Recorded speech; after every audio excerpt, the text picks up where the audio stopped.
Good morning and welcome to something a little bit closer to home than what I've been doing on this channel so far. A couple of days ago, a friend of mine asked me if I would take her and her cousin on a day trip to Montreal, and of course, I said yes. So that is what we are doing today. Okay, behold the bus station in all its decadent glory. Good morning. How's it going? Hi. Hello. So this is Cece, and this is her cousin Anisis. Yes. Are you excited? Yes. Yes.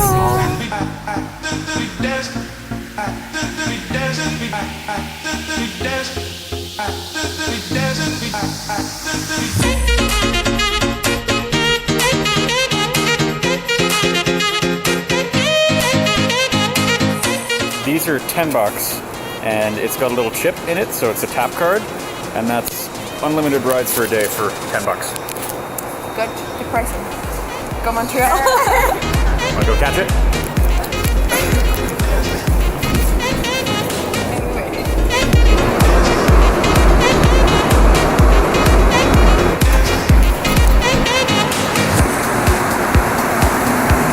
So, I didn't get to give you a very good intro to the Montreal Metro, but there it was, and there it went. And I'm going to make a bold proclamation now. I dare say this is my second favorite subway in the world. Obviously, the London Underground wins out and has the top spot forever. It is the quintessence of everything that a subway should be. But this is something kind of special too. The Metro, it opened in 1966, and if you have a look at it, the stations are all kind of like this. This one's called a Rosemont. They're all very, very big, they're brightly lit, they're nice and airy, they don't smell bad, the trains are nice, and as you saw, they run on rubber tires, so they're actually nice and quiet. It's just nice. But the thing that it says is that there is room in a public transit system in a city of this size for some inspiration and some creativity and some beauty, you say. And so it's kind of nice. I do like it.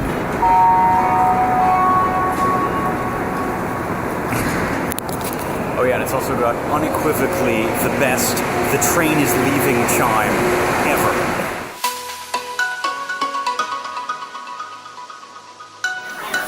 So Cece got a macchiato, she got a hot chocolate, and I got my double espresso because if you've seen any of my videos before, you'll know that's kind of my thing.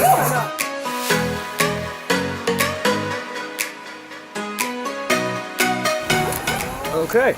So now that we're all caffeinated, we're gonna go climb up a mountain, for which we should actually be going the opposite direction.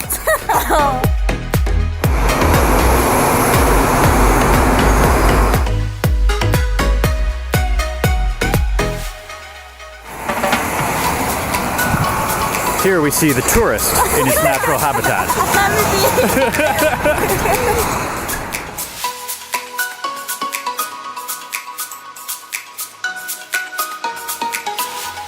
So this is Montreal, and we are going to climb all the way to the top.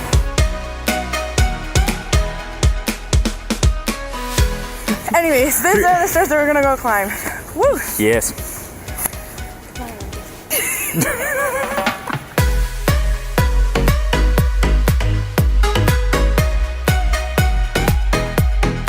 Okay, so after a very smooth climb that involved absolutely no falling down of any kind, Sure.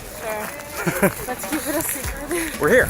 So, behold Montreal. It's Cece's Queen of the World, which is nice.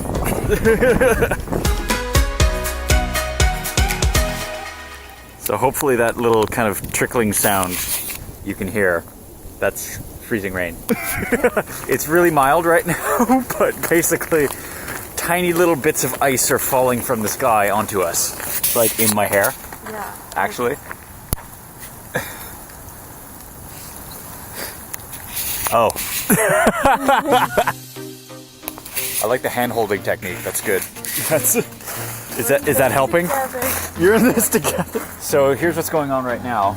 We want to go there, and we decided it would be faster to take this path, which had a sign at the top over there that said closed for the winter, We didn't realize exactly how close for the winter it was until we got to this part.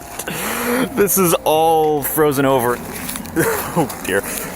Okay, I may need both my hands for this. This is a bad idea.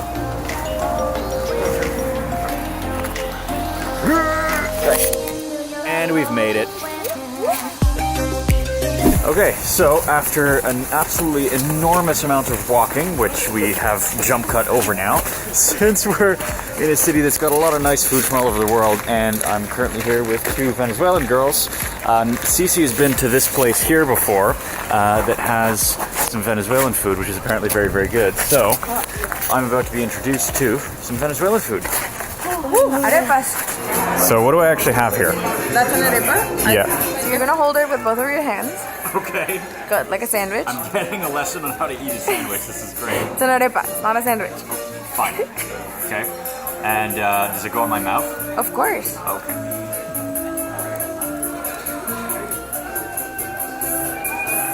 Good. It's pretty good.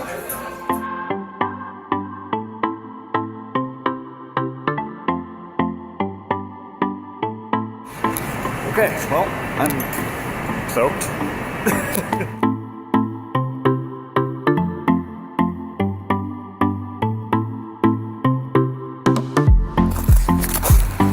So, welcome back out into the frozen, rainy, windy awfulness. I've left the girls inside Olympic Stadium there, and I've come out here by myself onto this hill for two reasons. One, because it's a nice view of the stadium, and second, because I wanted to say a few things about the stadium, a lot of which will probably be edited out for time. This is, to me, one of the world's nicest examples of capital M modern architecture. All of the weird, funky shapes of it are all made out of concrete. And I love it for how good it looks being made out of concrete, because concrete is the instant coffee of building materials. But the thing with Olympic Stadium is it takes that and it makes it elegant, makes it beautiful. It is stupidly big. It is the largest stadium in Canada by seating capacity. That tower there, and you can see the funicular at the top there, just getting to the top right now, it stands 175 meters tall, which makes it the tallest inclined tower in the world. It's honestly great, except for all of the ways in which it isn't, because its history is one that has been plagued by controversy and corruption and just outright horribleness, which endures to this day.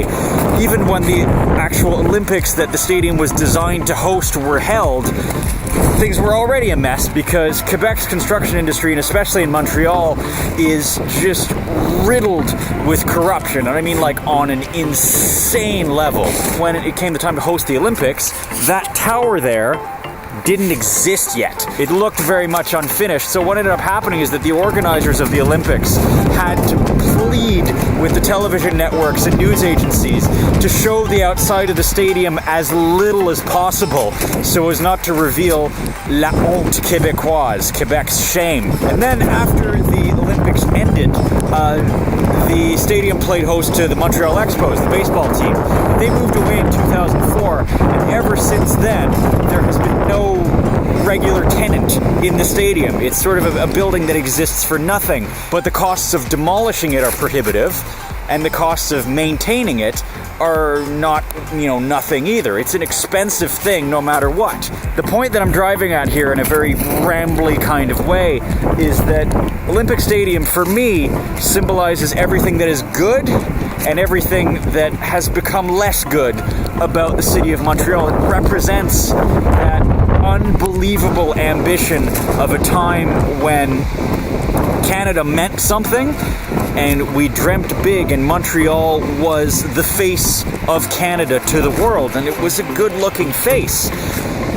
But it also represents the abandonment of all of those ideals, because after the 60s and 70s ended, Montreal and Quebec at large kind of shifted from that ambition and that optimism to really hateful politics and eventually separatism. And that sort of spirit of innovation and that desire to make big things and beautiful things sort of went away. I'm getting really cold and really wet and probably a little bit too sentimental as well. So I'm going to go back inside and find the girls and warm up and dry off a little bit. But I just felt like I needed to say that because, again, the point of these vlogs for me is to take you to a place and to try to give you an impression of what that place is and what it means and what life there is like. If you look at Montreal through the lens of Olympic Stadium, you see what was, what could have been, and how that dream kind of faltered at some point. And I think that's kind of tragic. But anyway, that's quite enough. I'm gonna go back inside and dry off. I can't feel my hands anymore.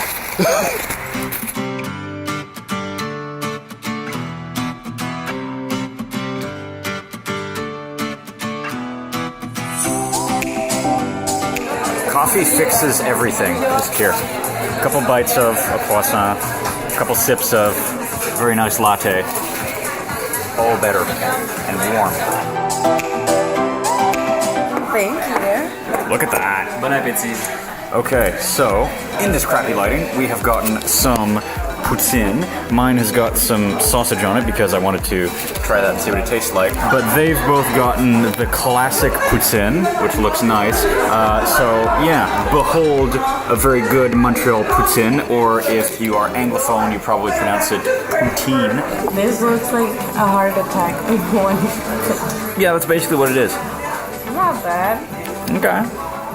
I'm up for it. You like it? Okay, I got a fry, I got some curds, and I got some sausage. Okay, I've technically got everything on that. Okay, let's see what this is like. That's pretty damn good. How's the sausage? It's actually pretty nice. All right, we'll wolf the rest of this down.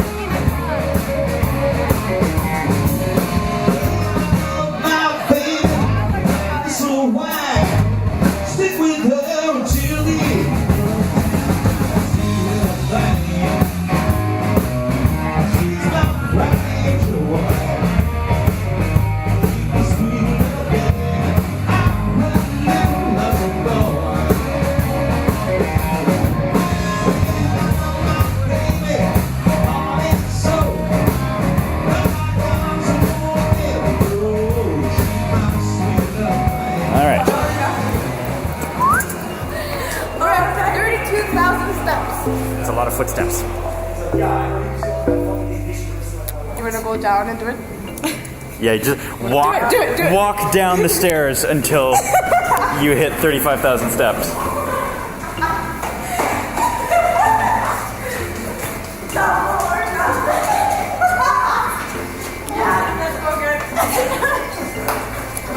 Venezuelans are weird. Okay, so let's get the review of the day. What did you think? It was good. It was long. What you said. And the total footstep is 33,000. 33,000. It was a good day. We learned lots. We got cold. We got wet. The team. Did you like it? I did, but I was gonna throw up at the end. But I did like it.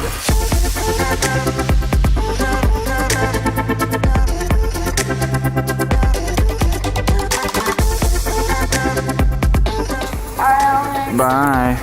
Bye.